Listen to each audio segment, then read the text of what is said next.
we'll move on to the Tuskegee syphilis experiment. So, Mr. Roberts, can you kind of explain what happened and what it is and everything?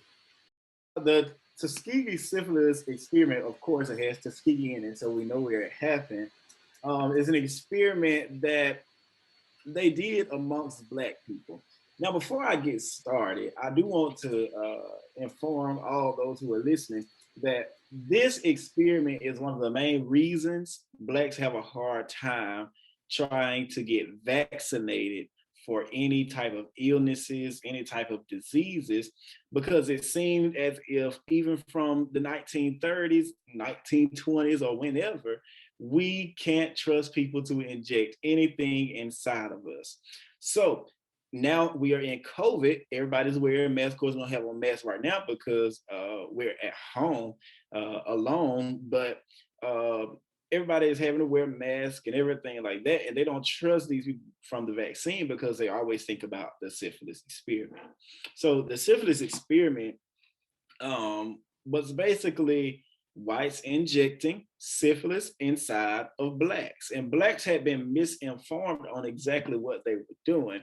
So they injected syphilis inside of people who already had syphilis, but they were also injecting this syphilis inside of people who didn't have syphilis. And they were told that they were treating people for bad blood. So if you had some type of illness, they were treating you for it. But in fact, they were just injecting an illness inside of you and making you more ill.